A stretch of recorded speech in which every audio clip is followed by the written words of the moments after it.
ThriceRisen. And I am Raf Reanimated. And we're back once again with Jacob, talking about Amonkhet. We decided to do something a little different than the last video where we talked about every single card for Kaladesh. Or was it Aether Revolt or Kaladesh? Aether Revolt. Aether Revolt. The Kaladeshi set. We were keeping up with the Kaladeshi. Oh my gosh. But so this time we decided to shorten it, and we've each compiled lists. Lists. We've compiled them listlessly. Lists. So many lists. So we'll each be talking about slightly different topics in this video, but before we get into our individual lists, we're going to talk about some of the more generic stuff in the set, starting with the new God cycle. Ooh. Oh, yes. So we are using Mythic Spoiler for our information, so Okatra Lalil, Oh wow. because the Mythic Spoiler at this, as the time of this updating has not put Oketra to her true form. Oketra the True. She is the white god. She is privileged in that way, I guess. Right. So she is 3 and a white, legendary creature god, double strike, indestructible. Oketra the True cannot attack or block unless you control at least 3 other creatures. And you can pay a 3 and a white to create a 1/1 white warrior creature token with vigilance. Interesting. So what do we think about Oketra the True? Okay. Anytime you see double strike and indestructible on the same card, someone's gonna try to use it. Mhm. The main problem I foresee with Oketra is her on condition, so to speak. Yeah. I feel like 3 creatures, even in standard, is asking a lot unless you're on a token strategy. And even then, they can turn her off mid-combat by removing your other creatures, This is true. which would be a drawback. I mean, but she's still attacking. Yeah. She's still capable of dealing damage. And she just can't declare herself as an attacker or declare herself as a blocker. Right. Yeah, Unless so you as have long this as you get condition. to move to combat and declare her, you're fine. Yeah. But if they shut you down at any point before then, Right, like when you move to combat. and all the gods have this same built-in method, they cannot attack or block unless some condition. I think she's of the 5, she is kind of in the middle of the pack as far as hard difficulty to turn her on and to keep her on. So I agree. It's possible, especially in white. You can run all kinds of tokens in white, so it's definitely doable. It's definitely a lot harder to do in a monocolored commander deck, with her being your commander, versus any of the other Selesnyan commanders you have out there, i.e. Tristani or Karametra. Well, Karametra is a commander that I've seen used to make tokens, but my point being that she would be a lot more difficult to pilot a token deck versus a dual-colored commander. This is true. The more colors you add, the more colors you have. And I'll make a brief pause to talk about, since you were so kind as to segue into this, each of us has a specific focus in this video. Raf will be focusing, as he just said, on the commander, on EDH, and the cards that are applicable to that. That's what his list is for. Lists! Jacob will be talking about standard and frontier, Unfortunately. It's not so bad. It's I'll be alright. I'm gonna be the one who's the most incorrect. The least correct. I'm the one who's going to be firing a lot of shots in the dark because I'm talking about the other Eternal formats, primarily modern. So we each have a top 10 list that's going to be focused on what cards we think are most applicable to our respective format. Right. So moving along to the next of the 5 color gods is Kefnet the Mindful. Legendary creature god, flying, indestructible. His attack or block condition requires you to have 7 or more cards in hand. And you can pay 3 and a blue to draw a card, then you may return a land you control to its owner's hand. That sounds like it's asking a lot, but really, in blue, I don't think any blue player is going to be upset that they have 7 cards in hand. I think they're True. going to be okay with having that kind of reserve. I think that simply by dint of the fact that he is a CMC of 3, with flying and indestructible with power toughness 5, I think that alone, Oh yeah. coupled with the ability to draw you cards, as a mono blue commander is really solid. And if you are running any, I think commander decks that are going to run him are going to run lots of utility land. That too. Because he can save them from LD to land destruction effects. Exactly. I wouldn't be surprised to see a deck where he is the only creature. Yeah, even especially in Standard or Right. Frontier, it kind of in a similar role to like an Aetherling. Yeah. Where he's the control finisher. But I still personally think of the 5, he is the hardest to maintain his ability to attack or block. He's the hardest to keep turned on. Right, because you want to have access to those responses whenever you need them. It actually reminds me a lot of Library of Alexandria, where you have to stay right at or on 7 cards. Right. Definitely. So the next god, the black god, is Bantu the Glorified. He is indestructible. He's a 4/6 with Menace. His attack or block condition says he cannot attack or block unless a creature died under your control this turn. And you can pay 1 and a black to sacrifice another creature, scry 1, each opponent loses 1 life, and you gain 1 life. Well, he certainly is able to turn himself on right there with the activated ability. The danger being that he asks that every time you want to turn him on, you have to pay something. Like, he gives you value out of it via the scry and the life loss and life gain, but at the same time, something has to die for him to work. And black decks are going to be asking themselves if it's worth it to lose board state for 4 damage or maybe a blocker. It's true. I think that he himself, being as your commander for a mono black commander deck, the fact that he has Menace and Indestructible, as well as 4/6 with the ability to turn himself on, much like what you said, he's a very viable commander, and he essentially, think about it this way, if you're familiar with the card Vampiric Rites from Battle for Zendikar, you're effectively paying 2 colorless for a body in this instance. And I have something to go off what you said, Raf. With these gods, unlike with the gods of Theros, they're actually easier to use as Voltron commanders. Because the gods of Theros, you could essentially make them not creatures, all of the enchantments and equipment would fall off. With these ones, they always stay creatures, it's just whether or not they can attack or block. Correct. It's very true. I maintain he is the easiest to activate of I would say all so. the 5. I also agree with that. Because you don't even need to use his ability or anything else. You could, if I was running a commander deck with him, I would throw in Grim Executioner, Fleshbag Marauder, Slum Reaper, and all the creatures that kill themselves. And creatures like that force everyone to sacrifice a creature, so it makes his menace a lot more threatening because now they have fewer blockers. Are there any decks that run Bone Splinters in other formats that would want him? Or is that not Possible. a factor right now? It's possible. In Commander, definitely, you could run Bone Splinters. Or Altar's Reap or something like that. Right.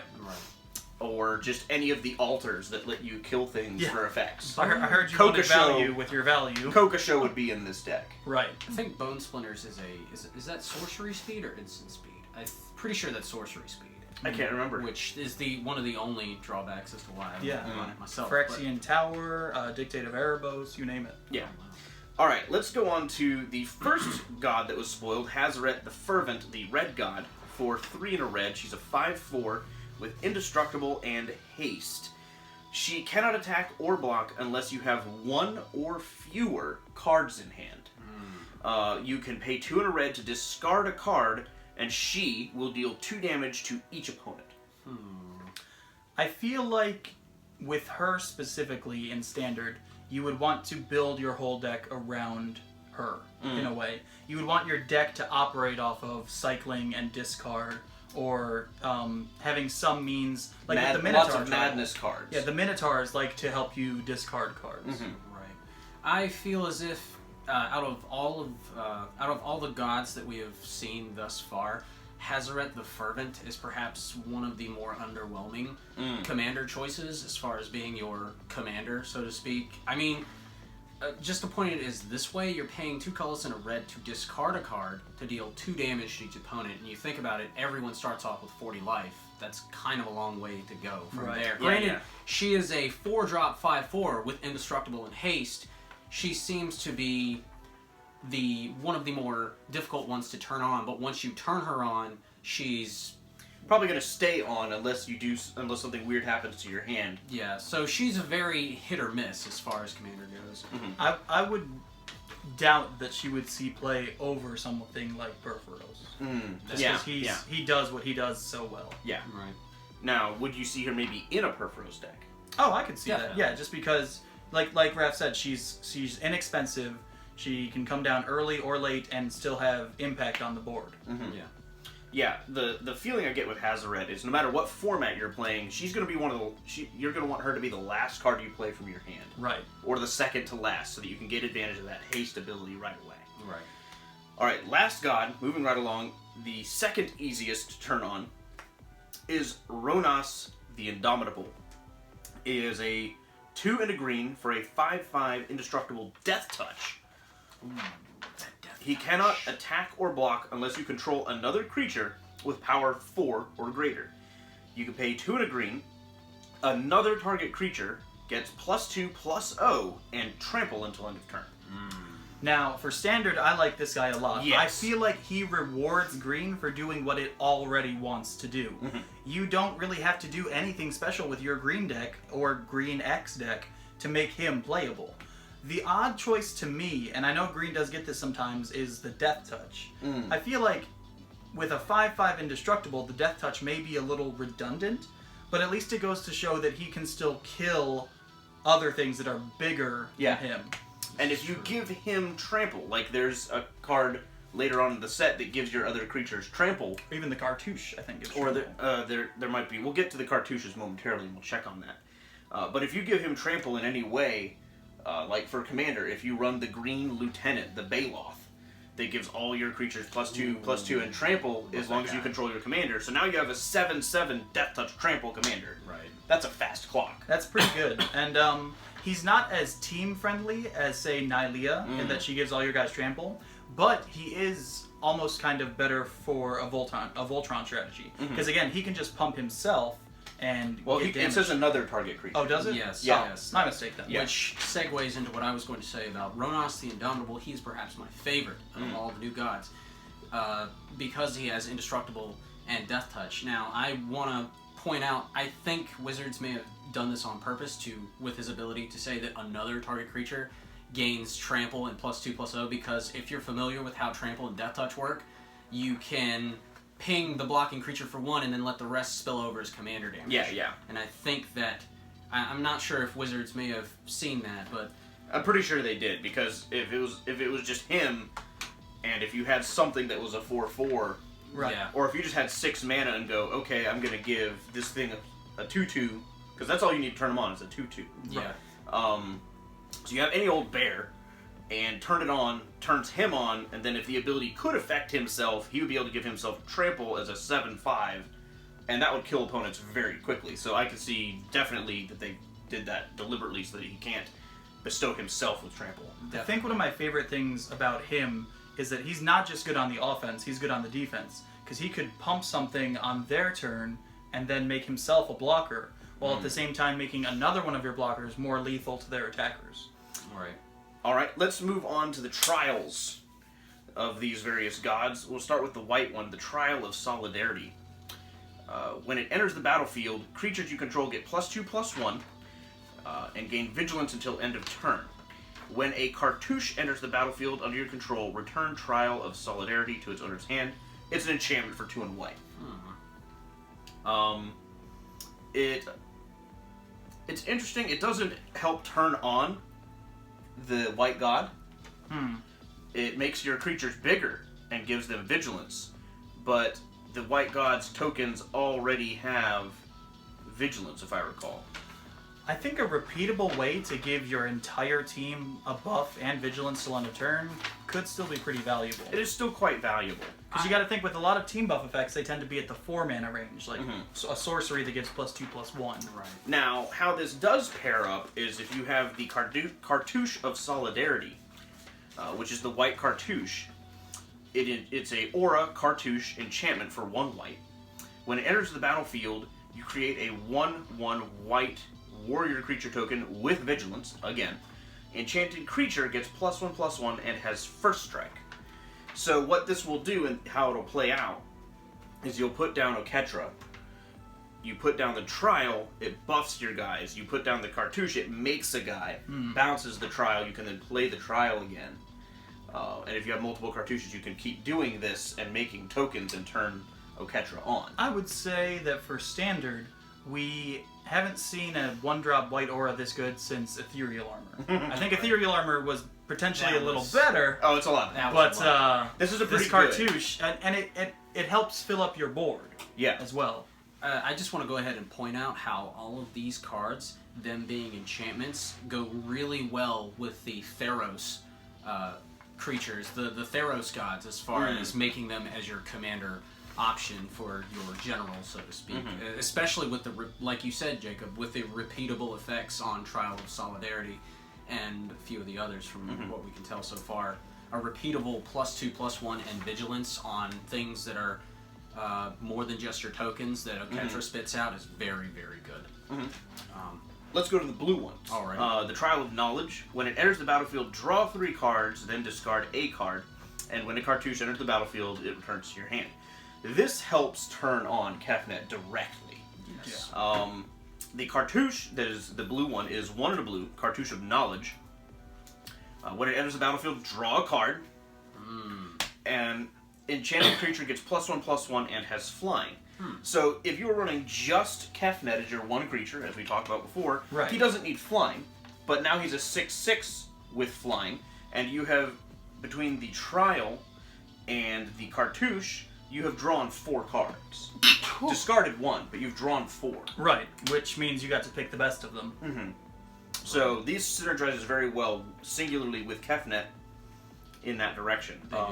The black Cartouche and Trial, the Trial of Ambition and the Cartouche of Ambition. The Trial of Ambition is 1 and a black. When it enters the battlefield, target opponent sacrifices a creature. Love that bit. It's pretty good. It doesn't help you with Bantu, though. It makes someone else sack a creature. 1 and a black for a sacrifice, though. That's pretty good. Repeatable, too. And it is repeatable if you have Cartouches. Now, the Cartouche costs 2 and a black. It's the first instance of the Cartouche costing more. Now, did we mention this, James? It doesn't have to be the Cartouche of the same color. Correct. It's just any Cartouche. So if you're running any kind of multicolored, it'll work in that fashion as well.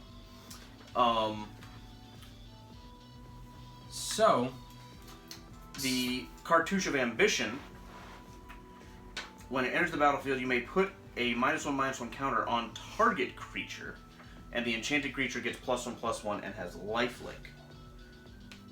now Thoughts? I really, really like how the black cartouche gives lifelink versus the more traditional death touch that you would see with the black aligned cards. Also, I really love how Trial of Ambition costs 2, a colorless and a black. It's really amazing for a repeatable effect. Your thoughts, Jacob? I think I dislike the fact that it gives lifelink, because then when my opponent plays it, I feel bad. Yeah. No, but I think it is very good, though. It is interesting that it's 2 and a black, but I guess for all you're getting out of it and the potential value it could give you, it makes a lot of sense. Now here's something that was just handed to me off screen from someone in the audience. The use of gods with other gods. Ronos turns on in the presence of any other god. Yeah, that's true. So if you're running a green-black deck, because those aren't popular right now, Ronos will just be turned on. Right. And I mean, again, on his own merit, a 5/5 indestructible death touch for 3 is worth playing. That's very true. So there's something to consider there. Let's go to the red trials and cartouches. 5-color god deck. Yeah, 5-color god deck. Make it happen again. Devotion? Question mark? Unbreakables, it's coming back. Oh yeah. No, not Unbreakables. my 5-color Sliver Hive Lord that ran all the gods can now run all the gods and all the gods. And more gods. Okay, the Trial of Zeal is 2 and a red.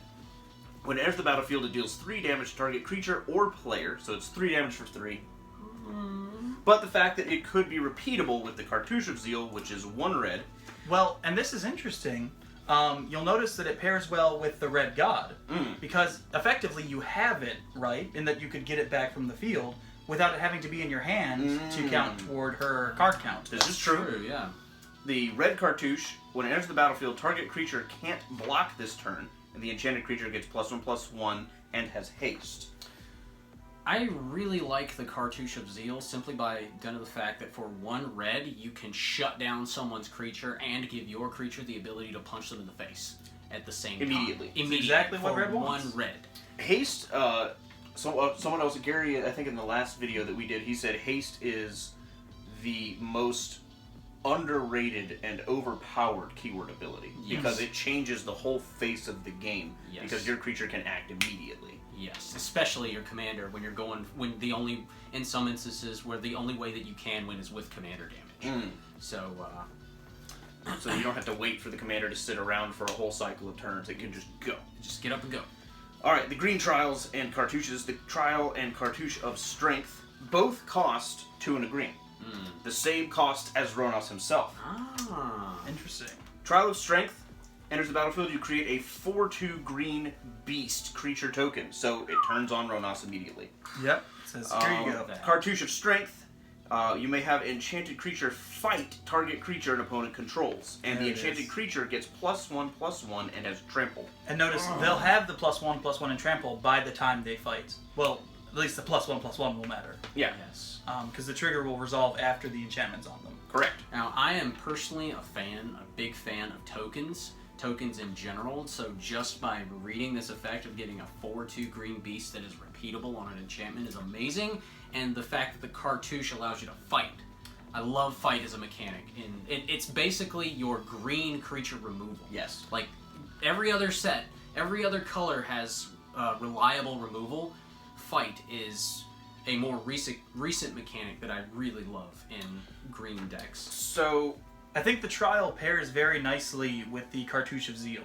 I think having essentially a 5/3 with haste could lead to very good things. Now, what I was just thinking is, okay, Trial of Strength turns on Ronos. Yes. Cartouche of Strength gives him +1/+1 and trample. And Death Touch. And has him kill something. And has him fight something. And he has Death Touch. And trample. So he'll become another 4/2 next turn, hopefully. So you go, I'm going to turn Ronos on so he can attack with the Trial of Strength. I'm then going to play the Cartouche of Strength on Ronos. Make him a 6/6 with trample and Death Touch. Have him get that blocker out of the way. Then I'm going to mow through your other blocker in all likelihood. If I'm being honest, I think the green Cartouche is my favorite of all 10. Same. Yeah, I agree. Well, James, I've got to go in about 10 or so minutes. Would you mind if I did my list first? Yes, we'll get to the list momentarily. We're going to talk briefly about the mechanics. So we might come back to the list in part 2 of this video. Cycling, it's back. What are our thoughts on that?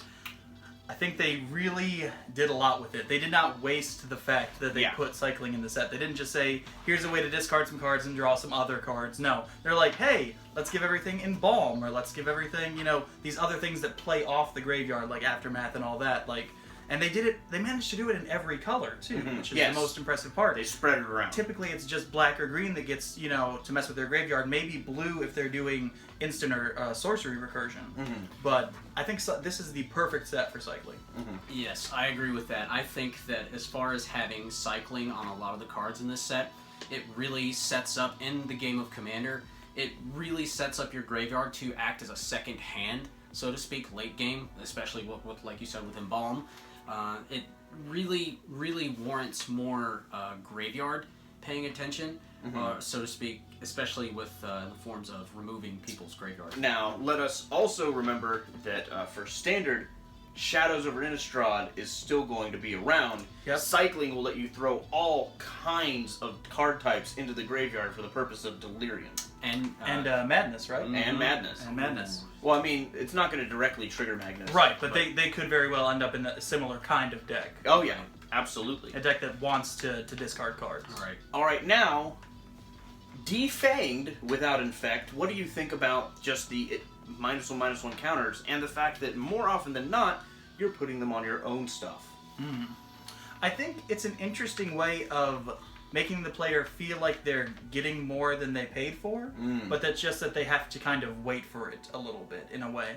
Because it's like, okay, here's this 4/4 for 2, but you don't get access to all of his power right away. You know what I'm saying? Because you have to kind of do it over time. I feel like doing something over time is almost like a theme with this set. You know, with the brick counters and, you know, having the gods and then wanting them to eventually turn on. I think this is a set that kind of builds upon itself. Yeah, very much so. Right. I think that as far as the -1 counters go in Commander, I really like them. I like them less since they are going on my creatures versus my opponent's creatures. Right. However, I think that it is a necessary precaution what with all these new indestructible creatures that are coming out in today's formats and how that's becoming more of a problem. Now, James, when not talking about Standard, Malira Sylvok Outcast, I believe, is a card that says your creatures can't have -1/-1 counters put on them. Yes, this is true. So, shenanigans be curious to see if any of the collected company decks out in Modern can make use of some of these creatures that could get hit via collected company and have some pretty good value potentially. I don't know if there's anything in this set that's going to beat the fact that you have the Persist of Kitchen Finks and Murderous Redcap. I don't know if there's anything that's going to be quite that good. There might be some utility to be found. Alright, so Embalm and Exert. When we first saw these cards, they were on the promos, and there was no rules explanation, there was no reminder text, and I was very passionately upset about the fact that you have an ability on a card and don't tell me what the ability does. Right. But then Wizards, in spoiling the other cards, showed, oh, there is reminder text on the subsequent cards, and we do know what the ability does. So I had to eat my own pie, as it were. I just want to go ahead and explain how ecstatic I am from Mummy Zombie Tribal, because I think I tried to call it in one of our previous videos. Mummies. There has to, we were talking about Amonkhet, and Mummies has to happen. Yes, I'm so happy. And it has happened in a great way, I think. Yes. They finally found a way to give flashback to creatures, and I am really happy to see it. It gives a lot of value to creature-based strategies. Yeah. Now, Exert. Thoughts. It's a tricky ability. It can do a lot. I feel like it's, at least at pre-release, it's going to get forgotten a couple times. Oh, there are going to be some creatures that were supposed to stay tapped that didn't. Oh, yeah. Yeah. Exert is better if your creature has Vigilance. Because... Can't beat that. Yeah. If you're exerting a creature with Vigilance, because when you exert... Ooh, so the white cartouche... There it would be really good for an Exert creature. All your Exert creatures get Vigilance. Because when you exert, you don't untap next turn, I believe. But it doesn't say that it taps it. It does That's not. just kind of just assumed that it does since not, you're attacking. It does not tap. That's interesting. Yeah. Alright, then, probably one of the more controversial things, people thought it was fake when it was spoiled, Aftermath. These new, weird, split cards. Yeah. Yep. Kind of, what are you doing? How many spells can you fit on one card? Well, let's find out. So we're not going to get into the specific cards, but just what do you think about the mechanic? I know a lot of people were talking about how visually it's very useful because you have the top half of the card, then you put it in the graveyard, turn it sideways, let it poke out a little bit. Sure. And so people can very easily keep track of what Aftermath cards are in the graveyard at any given time. I think it opens up a lot of design options. I don't know that there's a whole lot of space on either half to write something super long. No. But at the same time, I mean, it's just literally putting one thing with another thing. So in theory, the possibilities are really endless for what an Aftermath card can do. I really like it's basically new flashback. I really, really enjoy the fact that you get more graveyard utility out of your already good instants and sorceries that you're getting. In that respect. Really good stuff.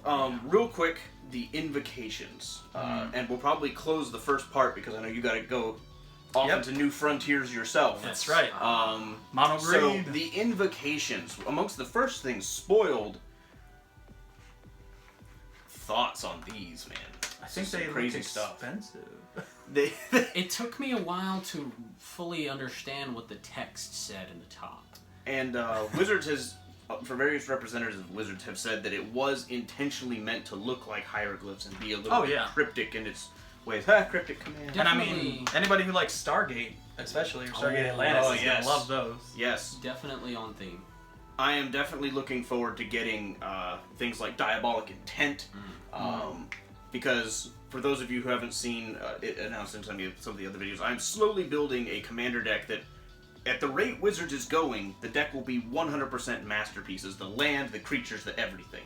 Yeah, there's still some expeditions I'm trying to get. So. Yeah. So eventually it will be made, and it will be the most expensive shiny thing anyone's ever seen. The most foil. You'll pick up the deck and it'll just be completely shaped. So much bling. You'll be able to take a finger skateboard and just whee. You're right. Right. So I think we'll have to unfortunately end on this note. We'll come back in part 2 of this video for our top 10s. For Standard and Frontier, for EDH, and for Modern. Unless you just want to read them off really quick. I would kind of rather wait. I had some things I wanted, just short things to say with each point. Okay, sure, that's fine. So we'll do those next time, and until then, thanks for watching. See you guys. Peace.